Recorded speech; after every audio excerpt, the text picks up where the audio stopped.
Newsflash, newsflash. Okay, maybe it's not a newsflash. This is Sarah, Pearls of Wisdom and Food with Keto Lifestyle working for me. And I'm so happy that you're here today. I always like it when I wake up in the morning and I see that a few more pickles have hit that subscribe button. Thank you so much. Not that it's, I get $100 per head or anything, but it's always nice to have more people tune in and listen and see how we can do this differently. And I know you're watching other people too, so I'm always honored when you say you have your cup of coffee with me in the morning. I have my cup of coffee with you in the morning too. How's that? So, this is that magazine that I like at the checkout that's free. Researchers agree sugar's making us sick. Yep, it's not a news flash, especially when some of the statistics are given here, and it's scary. It's health scary, because when you think of the debt that those of us that are eating right and have given up sugar, that we're paying the freight for those that are still noshing away.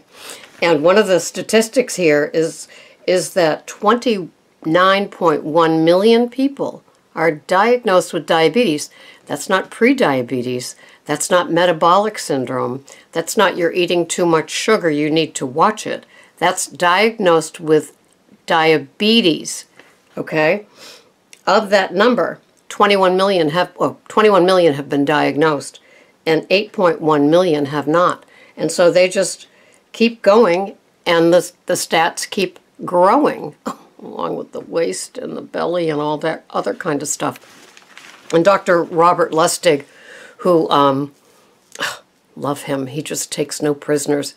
And he said that there's really 3 types of diabetes. Diabetes 1, diabetes 2, and diabetes type 3, which should be called the processed food diet. And he's so right. And the politics surrounding sugar and processed foods is incredible. And as many of you know, this thing is very eye-opening. Concentration and Power in the Food System. I think it was originally a textbook. And yeah, the politics are incredible. And they aren't touching it. They aren't touching it. It's such a sacred cow, because so many people are being funded by the continuance of the standard American diet. And you know that. You've heard my rants and raves about it. But I just thought I'd throw out a couple of websites and other people's names involved. So Robert Lustig, R-O-B-E-R-T, L-U-S-T-I-G. And he has, he's the author of Fat Chance, Beating the Odds Against Sugar, Processed Food, Obesity, and Disease. That's one book. And then he's got another book that, maybe 2. So he's a good person to Google. And because my old brain is just that, an old brain, I find listening to the doctors on YouTube podcasts helps me a lot more. It stays in my brain more when I'm walking in the dark, in the morning, which I did this morning, and I just came back from my 2.6-mile walk, and I'm feeling energized. And that's a good thing. So, there's a website that I want y'all to check out, sugarscience.org. Sugarscience.org. And that is a place to go to find out things of the metabolic damage that sugar can do to your body. And I throw in artificial sweeteners, sorry, but they do a lot of damage in the brain, and sometimes in the tummy, and sometimes causing weight gain and bloat and other unfortunate things that people don't think of because they're having artificial sweeteners. So they think, oh, got that one done. Aren't I being good? I'm not having that Mountain Dew with a Coca-Cola that is, liquid sugar. Laura Schmidt. So I would look for her also, like on YouTube, S-C-H-M-I-D-T. Laura Schmidt is the lead investigator on sugarscience.org, and I bet she's got some podcasts out there. So she said that added sugar, sugars, yeah, she calls added sugars is those that don't occur naturally in food, right? So it's the And I'm sprinkling or pouring in my coffee. And she says that they are found in 74% of processed foods. That's amazing. So that's one of the reasons we don't want to go near processed foods, in addition to all the chemicals and wheat, etc.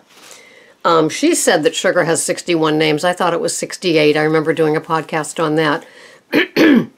I also did it in my nutrition groups when I worked in the homeless shelter for the moms and mothers and children, and all the little tricky names that they give the sugars that you don't even know.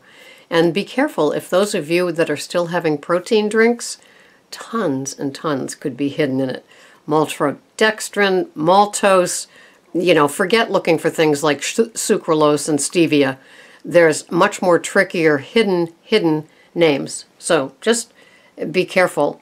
And I'm always a person that would rather eat my food, and it is real food. It is not protein bars that I call, as you know, candy bars with a wig, or protein drinks. I know a lot of you love your protein drinks, and I see a lot of people that do protein drinks on places like Dr. Oz and such, but I'm not a big proponent of them. I like things that I can have with a knife, fork, and spoon, because I'm a foodie. I'm not a drinky, I'm a foodie.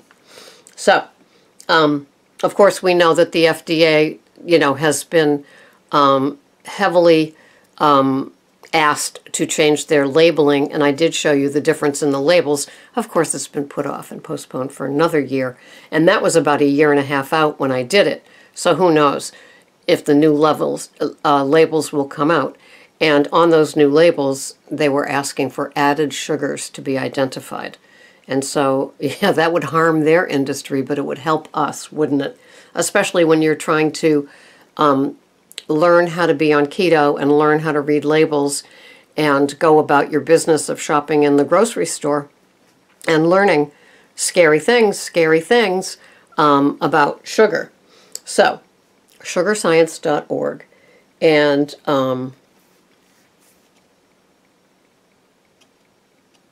the other liver disease.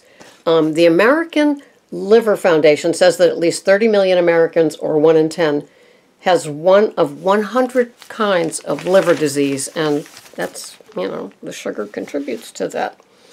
The average American consumes 19.5 teaspoons, that's 78 grams, of sugar a day, substantially more than the American Heart Association recommends. Now, of course, they also recommend, the grains and crap, too, along with the Diabetes Association. But at least they've got this one right. The association sets these limits: 6 teaspoons, that's 24 grams, 6 teaspoons. And that's not added sugar. That's like total sugar for women. 9, which is 36 grams for men. And 3 to 6 teaspoons, 12 to 24 for children. Just one 12-ounce can of soda contains 8 to 9 teaspoons, 32 to 36 grams of sugar. So, that's a wrap for you if you're a guy, and if you're a woman, you're over. You're over, because we're only supposed to have 24. So, yeah, there you go. Another member of the sugar science team is Dean Schillinger, Schillinger. And he's a professor of medicine at the UCSF, so University of California, San Francisco, and is a practicing primary care doctor at the San Francisco General Hospital. He believes that, I like this, he believes that overconsumption of added sugars is a social problem, not a problem of individual choice and freedom. So it's like everybody agrees. When I talk about the Snickers with the giggle, it's like everybody agrees we're all eating too much of it and we shouldn't have it, and it's making us fat, but I just can't resist. Well, okay, you might want to learn how to not. And then it goes into socioeconomic brackets, and the higher socioeconomic bracket you're in, the more likely you are literate about overconsumption of sugar. And once again, it's the poorer people that make the choices of the flour, the white floury things, and the poor choices with high sugar and liters of soda and things like that. So it's insightful to know that there are people working as hard as they can to get change. And you know how things go. The media is just, social media is just so incredibly powerful, and it can overwhelm us. And, that's why you've heard my rants about not doing keto-fied items, because really it's just keeping the addiction of the sweet up here going. Because if you're making keto-fied items that have sugar-free syrups on them, and then you put a couple of dollops of, heavy whipping cream that comes from a can that has chemicals in it, on it, and it's just like, I guess you can say that the good part is that there's eggs and cream cheese in it, but, the rest of it, there's non-nutritious things that keto-fied people, the desserts and the breads and stuff like that, it just keeps it all going, and it's very, very, very confusing. For an alcoholic, it would be near beer. For a chain-smoking person, it would be a vape. It's like the dangers are still there. The head game is still going on. If you're drawing on something and thinking that you've given up smoking, if you're drinking something in a frosty mug and it's near beer, you're still doing that whole thing of like the social thing. Just like the man said, it's a social problem with the sugar. And so it's a tough one to give up. And if you're new here to keto and you're only having your 20 grams of carbohydrates, you might have learned rather quickly that you can't. I know a lot of people do sugar-free and artificial sweeteners and all that kind of stuff and kind of get away from it. I guess my takeaway for today's podcast would be, did you have artificial sweeteners and sodas and things like that and keto-fied desserts and breads when you first got on keto, and slowly you removed them?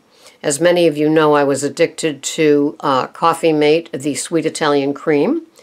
I was addicted to gum, 10 to 20 pieces a day. What were my other addictions? I didn't have an artificial sweetener addiction, but that doesn't mean I didn't have my addictions. I didn't, there were parts that I didn't, mountains that I didn't have to climb, let me just put it like that. But there were other mountains that I had to climb, like gum. I always thought, well, that's, that's the last thing that you're going to take. That's the last thing you're going to take from me, buddy. I segued from Weight Watchers, and with my 26 points, before Smart Points, I moved over here. And so then when I was having low carb, high fat, I was probably having 75 carbs a day, so I had tons of veggies. Didn't know the difference. I gave up the grains and the sugars, but kept, enormous quantities of veggies.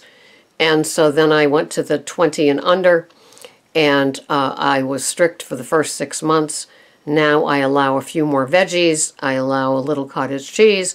I allow a half an ounce of nuts, and things like that. So I do sometimes have 25 carbs total in a day, and that's because I'm having the things like avocado, nuts, cottage cheese. And when I say cottage cheese, it's 40 grams. So it's like, I don't know, maybe almost 2 ounces.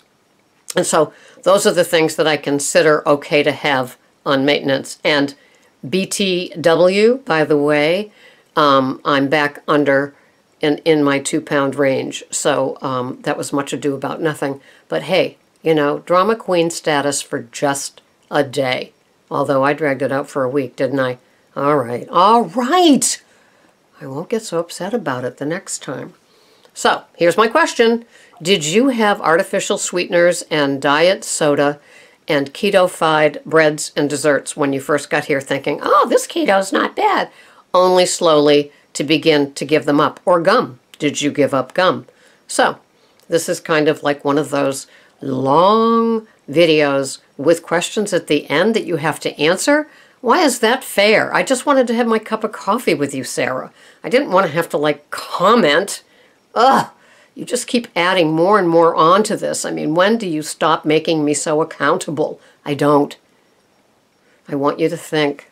I want you to think so you don't have the naughty things. Thanks so much for watching. This has been Sarah.